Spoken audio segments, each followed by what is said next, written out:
Bismillahirrahmanirrahim. Bismillahirrahmanirrahim.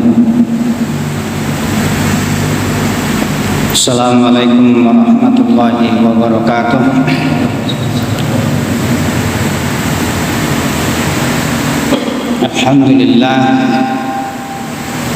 Alhamdulillahilladzi hadana lihada wa ma kunna linahtadiya laula an hadanallah.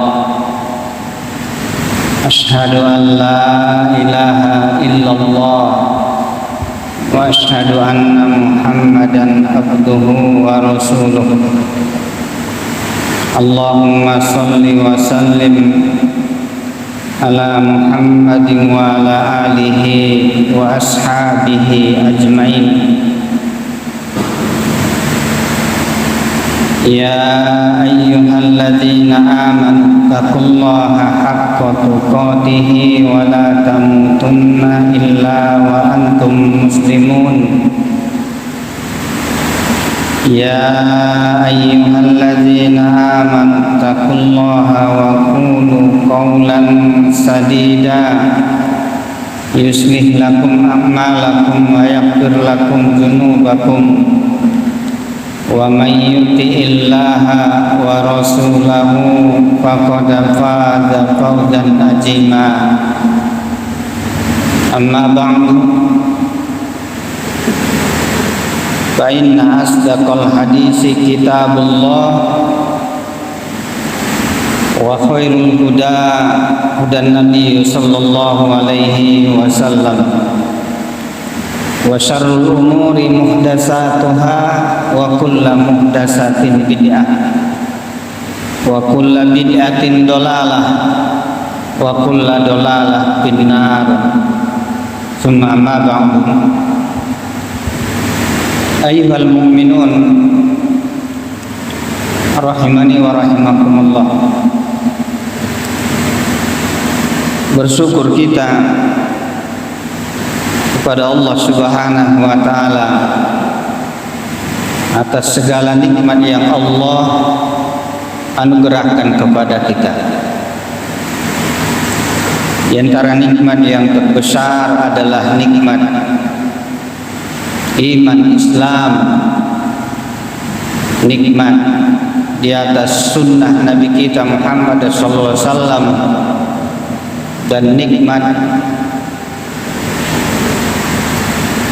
thalabul ilm, yaitu menuntut ilmu agama yang Allah muliakan. Sebagaimana dijelaskan ulama bahwa kebutuhan kita dengan ilmu melebihi kebutuhan kita makan dan minum. Lalu dijelaskan kenapa? Karena orang yang tidak makan, tidak minum, dia binasa di dunia. Dia meninggal, selesai.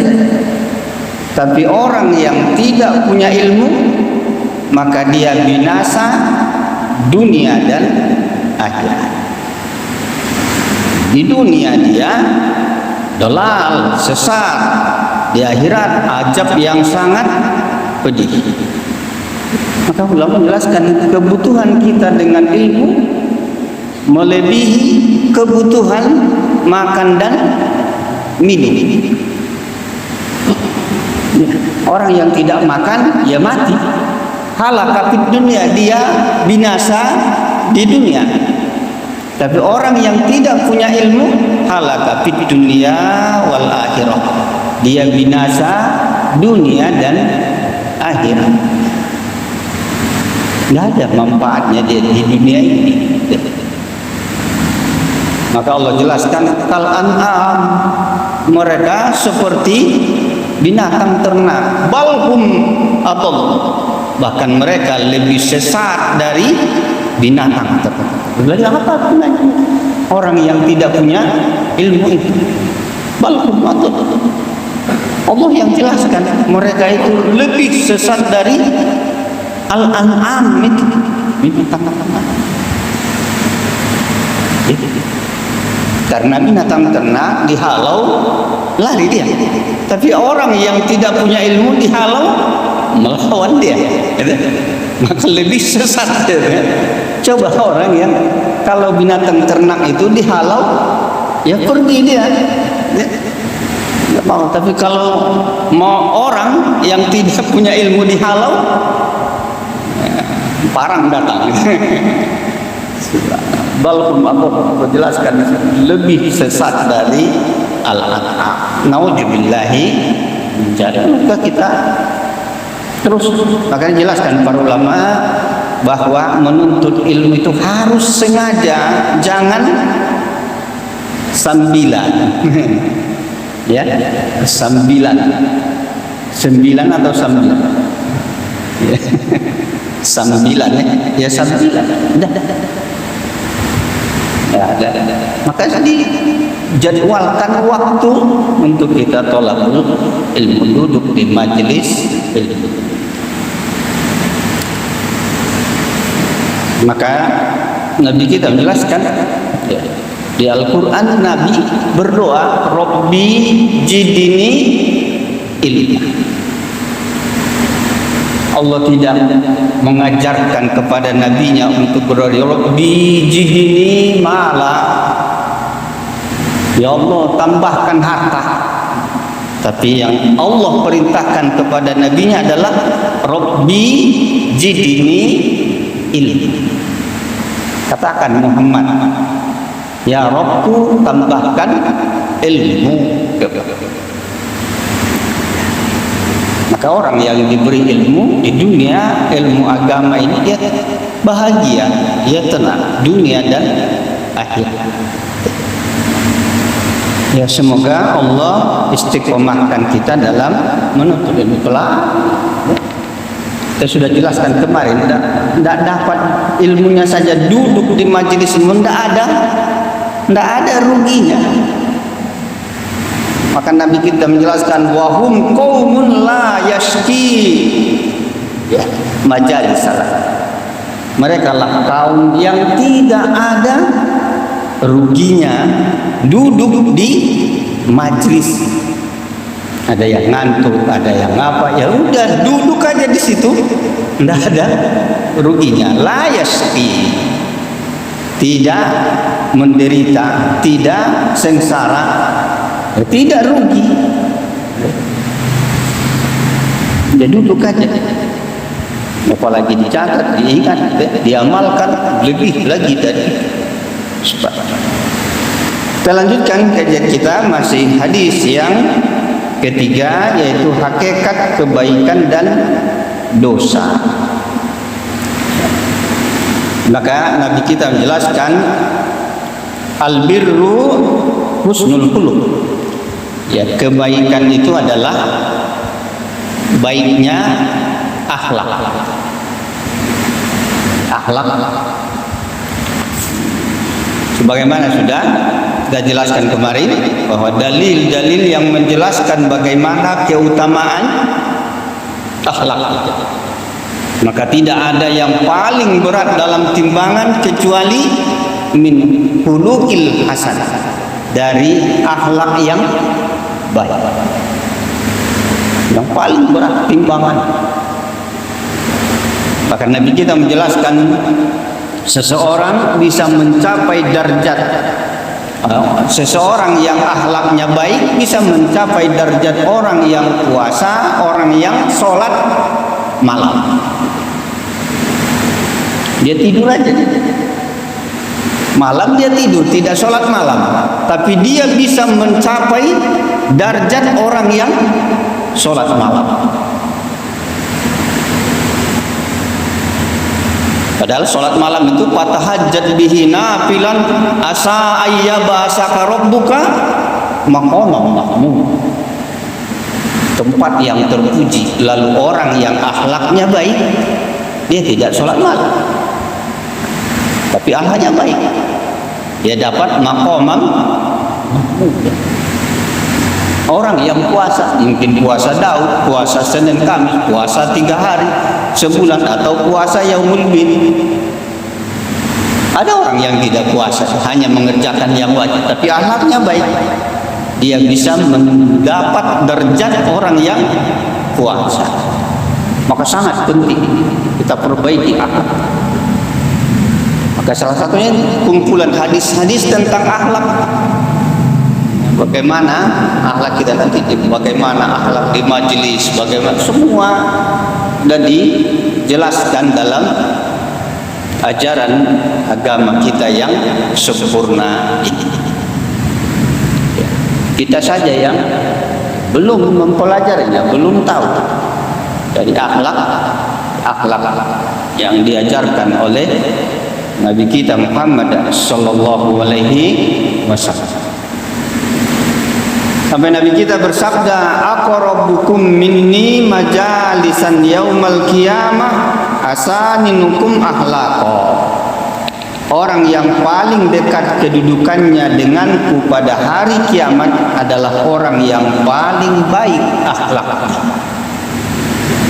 Jadi kalau kita mencintai Nabi kita di dunia dan kita mau berdekatan dengan Rasulullah sallallahu alaihi wasallam di yaumil qiyamah, maka kita perbaiki akhlak kita, karena Nabi kita yang menjelaskan yang paling dekat majelisnya, tempat duduknya dengan aku nanti di yaumil qiyamah adalah hasanikum akhlak, orang yang paling baik akhlaknya di antara kalian.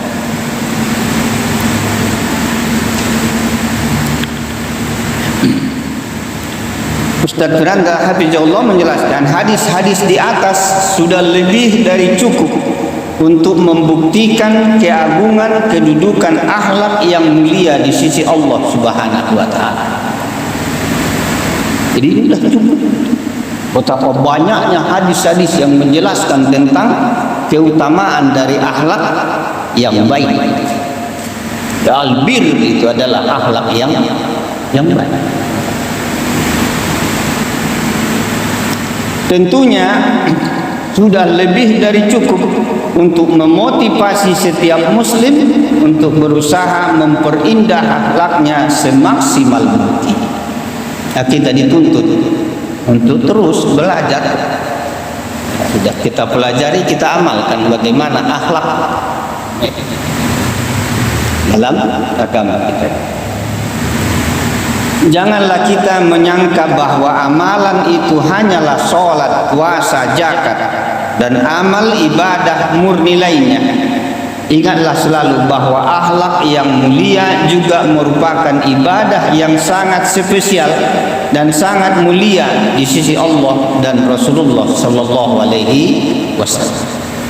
Jadi terkadang kita memperbaiki sholat, memperbaiki puasa, memperbaiki haji, tapi akhlak buruk.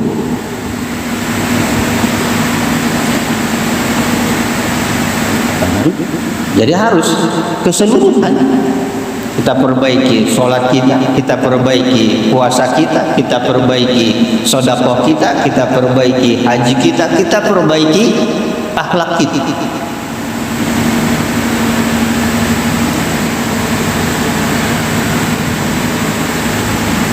Maka para salafus soleh mereka memperbaiki adab dan akhlak sebelum belajar,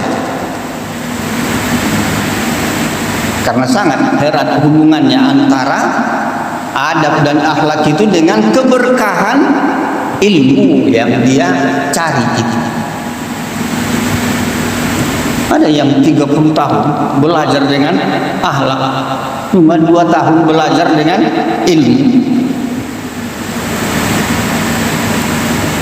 Kita duluan dijelaskan begini-begini, akhlaknya ya belum.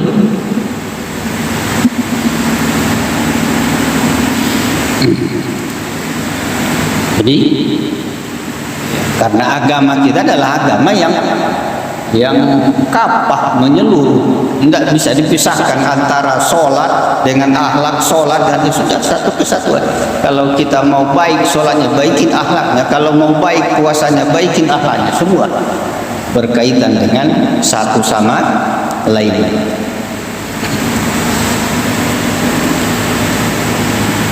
Nah, beliau ingatkan jangan sekali-kali terbesit dalam benak kita, saya memang begini orangnya. Kalau kita bicara dengan akhlak ini akan udah dari kecil saya seperti ini wataknya, tidak mungkin berubah. Ini salah. Cara ngomongnya atau sikapnya atau ya macam-macam.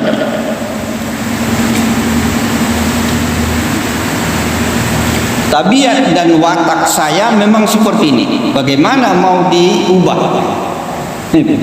Ada orang bagaimana mau diubah? Ya memang bawaan sejak kecil. Alasannya itu. Ya, coba diperhalus ngomongnya.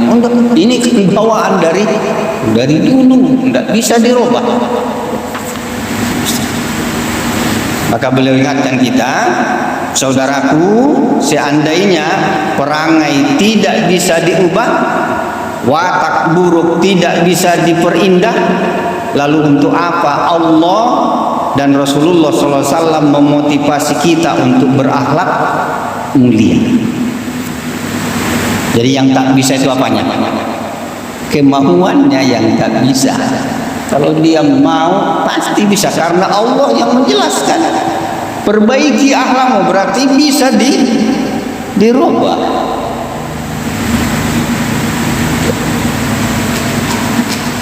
Kalau tidak bisa dirubah, tentu Allah tidak dan Rasulnya tidak memerintahkan. Ya udah, karena sudah watak dari udah bawa itu sampai mati.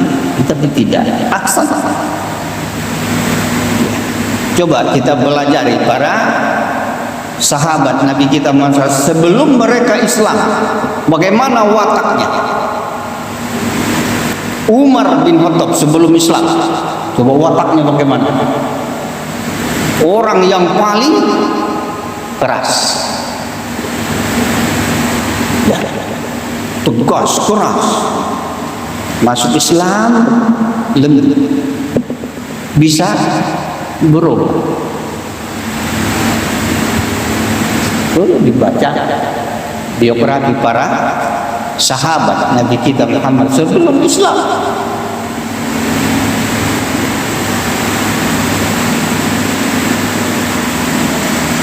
Maka sampai Umar bin Khattab menjelaskan, bersumpah, dulu akulah yang menentangmu ya Rasulullah, maka setelah saya Islam, sayalah akan membelamu. Itu mau berbalik.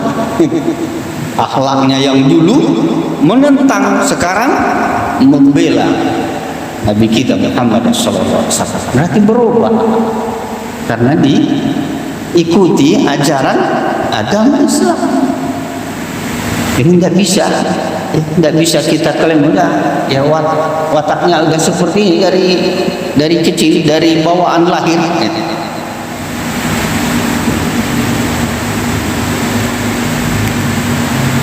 Karena dalam Al-Quran dan hadis begitu banyak yang memotivasi kita untuk berakhlak mulia. Berarti bisa dirubah dari akhlak. Kalau akhlak mulia berarti ada akhlak apa? Akhlak su yang buruk. Dari akhlak yang buruk bisa menjadi akhlak mulia.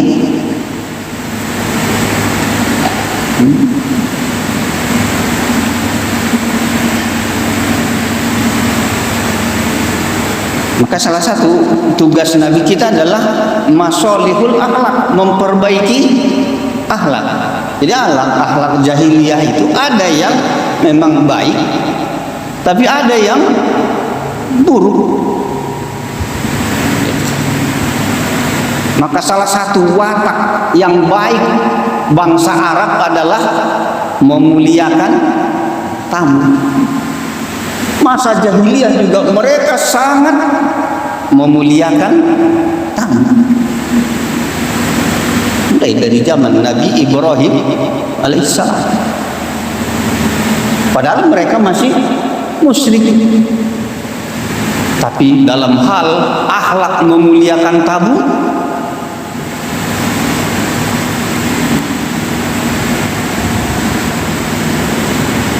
itu tapi ada akhlak yang buruk, ya itulah yang diperbaiki oleh Nabi kita Muhammad sallallahu alaihi wasallam lewat wahyu dari Allah Subhanahu wa taala.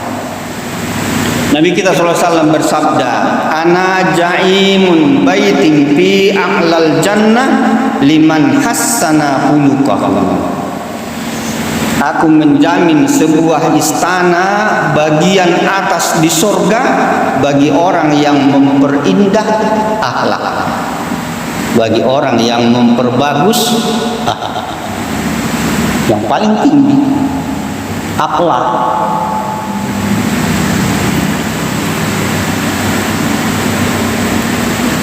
Bagi orang yang memperbaiki akhlak. Dan Nabi kita bersabda, mayyasabbara yusabbarahullah. Barang siapa yang berusaha bersabar, niscaya Allah akan menjadikannya penyabar. Berarti akhlak dari dia tidak penyabar menjadi penyabar. Orang yang berusaha dia menjadi sabar, Allah buat dia menjadi orang yang sabar. Artinya ada apa? Usaha memperbaiki dari orang yang tidak sabar menjadi orang yang sabar. Kalau dia berusaha untuk sabar, maka Allah jadikan dia penyabar. Berarti itu akhlak. Orang yang kalau lawan penyabar itu apa? Temperamen, apa? Marah gitu ya. Apa namanya? Ya, temperamen kan. Sikit-sikit marah. Tapi dia sabar, tidak ada marah.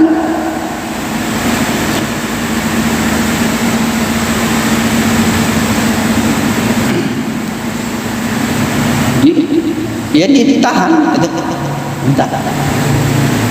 Jadi bayangkan kalau kita latih untuk kita bersabar.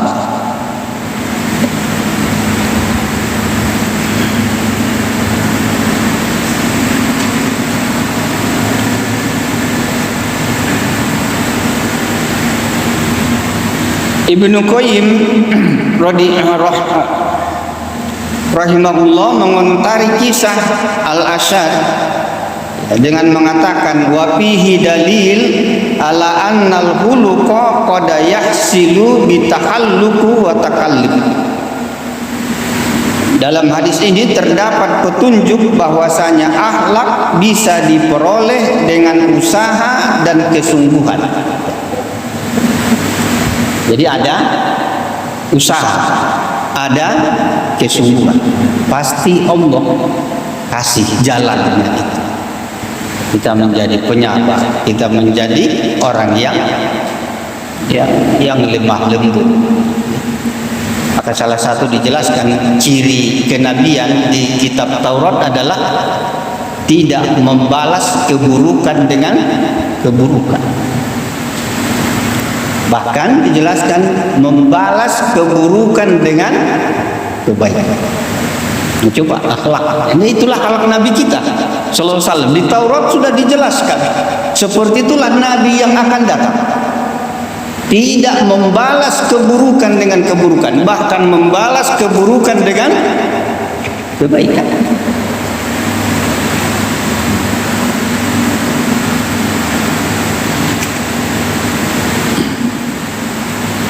Coba dipelajari sirah Nabi.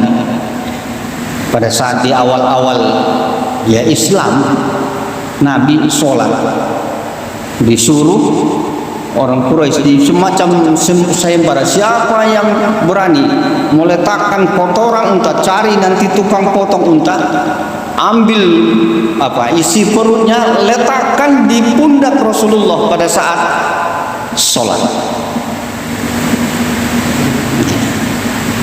Ya. dicari tukang, maka ada nak ubah ya dari orang Quraisy. Tapi apakah Nabi membalas keburukan? Tidak. Nabi kita tidak membalas. Tapi Allah hibur dengan ayatnya. Pasti mereka orang yang berbuat zalim, Allah balas nanti di yaum. Nabi tidak baik. Bahkan Fatimah yang membersihkan kotoran, yang meludahi, yang semua. Kita baru dibilang Wahabi udah moncak-moncak.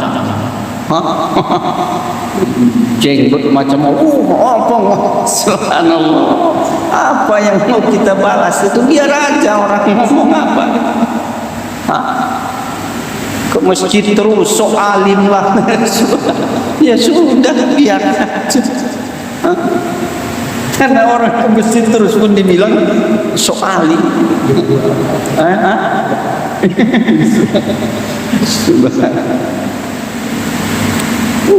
Nabi, bayangkan Nabi. Maka kita belajar akhlak Nabi kita Muhammad SAW. Tidak ada keburukan yang dibalas. Bahkan hijrah ke Taif, apa yang dapat di Taif? Lemparan batu. Apa yang dibalas oleh Nabi kita? Allahumma ighfir qaumi fa innahum la ya'lamun.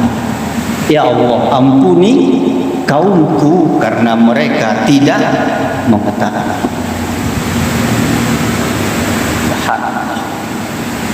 Maka pantas Allah puji Nabi kita, wa innaka la'ala khuluqin ajib. Kaulah orang yang paling sempurna, paling tinggi berdarah. Tumit Nabi kita dilebat. Kita baru omongan orang udah naik darah, tensi.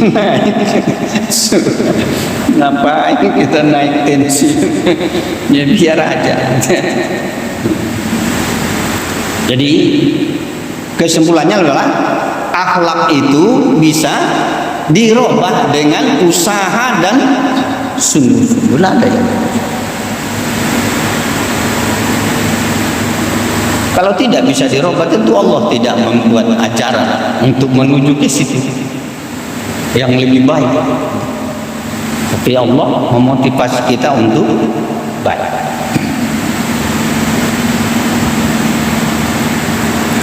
Hasan Al-Basri rahimahullah menjelaskan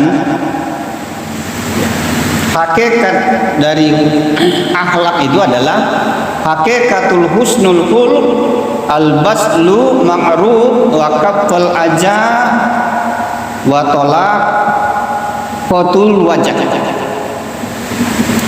Hakikat akhlak mulia adalah mudah berbuat baik kepada orang lain, tidak mengganggu orang lain, dan wajah yang sering berseri-seri karena murah tersenyum. Jadi menurut beliau 3 ukuran akhlak baik itu ya. Mudah memberi, tahan jangan menyakiti orang. Yang ketiga, muka berseri, jangan masam nengok saudaranya. Enggak, apapun yang dilakukan dia berseri. 3 itu.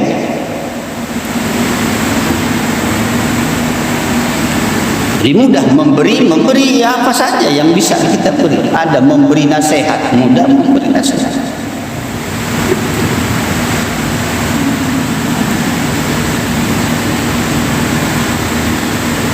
Maka beliau simpulkan dari perkataan ini kita dapatkan 3 rukun akhlak itu. Ya. Imam Al-Basri rahimahullah menjelaskan 3 rukun ini. Maka kalau salah satunya tak ada, ya berarti belum akhlak mulia. Belum akhlak mulia. Maka yang pertama tadi adalah wajah yang berseri, ya murah, tersenyum kepada orang lain, tidak merendahkan dan tidak menghinakan orang lain, tidak menganggap orang hina. Kalau menganggap orang hina kan berarti dia mulai menghina, ya, masam atau apa.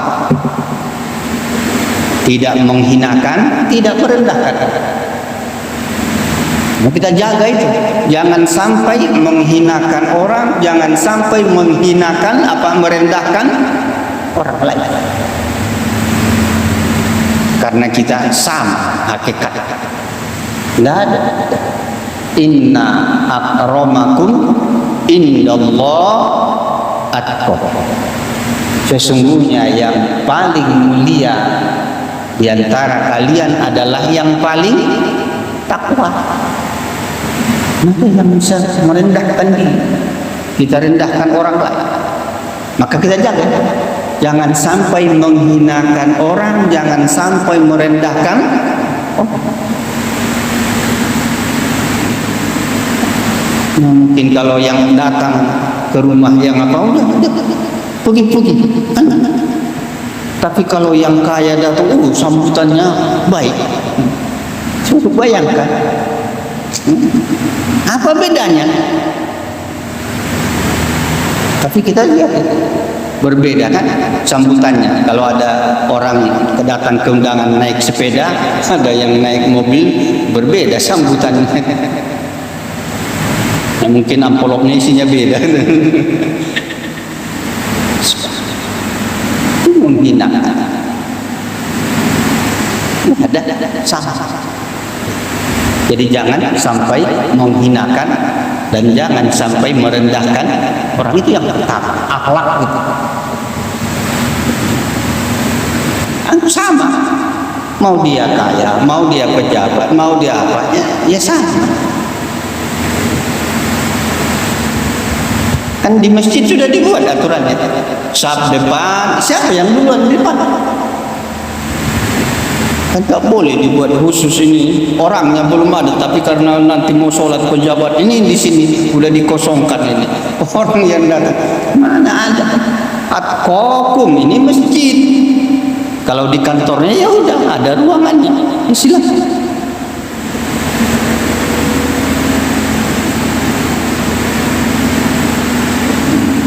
Tapi di masjid siapa yang datang? Itulah keadilan agama itu.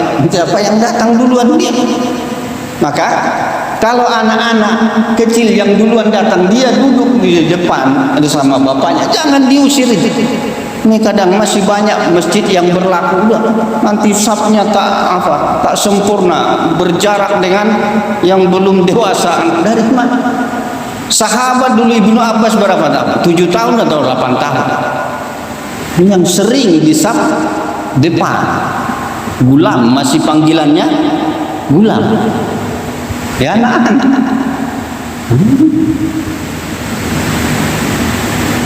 Ini yang duluan, yang tua belakang, dia di belakang.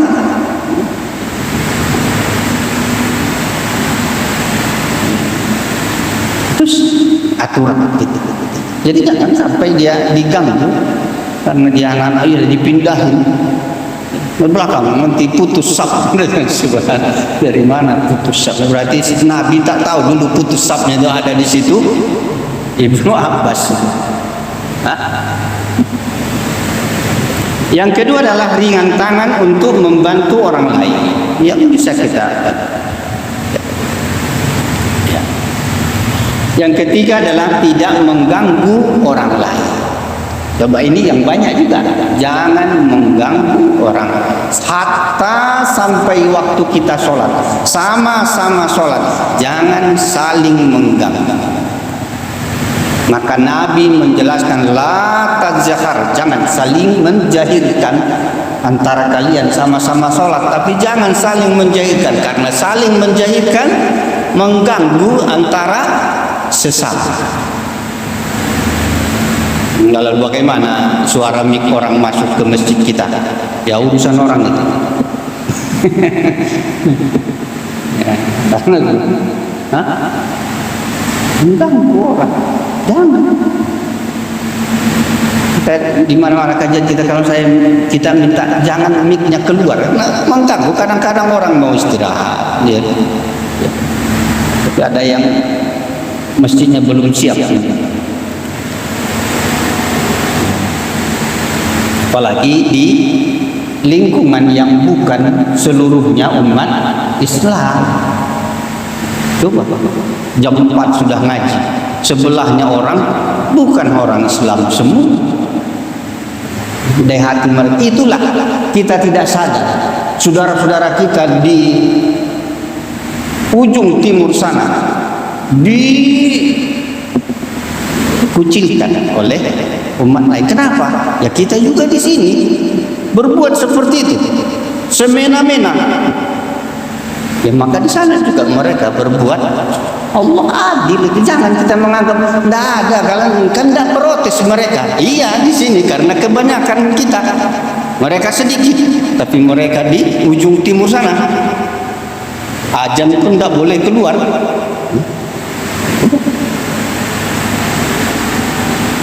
Di sini kita bangga. Sampai doanya setengah jam dulu dengar kumpang-kumpang. Kan ada yang protes. Iya. Coba di di data. Nah, di survei terganggu dah. Apalagi jangankan orang lain, yang umat Islam yang sakit gigi dia coba dengar Anda. Makin jadi itu. Sebab jadi tiganya jangan menyakiti. Wakaful aja, kita usahakan jangan menyakiti orang. Sikap kita, perkataan kita, tetangga kita, ya semua. Jadi begitu di jalan raya, ya jangan sampai kita mengganggu, menyakiti orang lain. Ya kadang dia parkir begini, orang susah lewat, menyakiti orang lain. Udah jangan.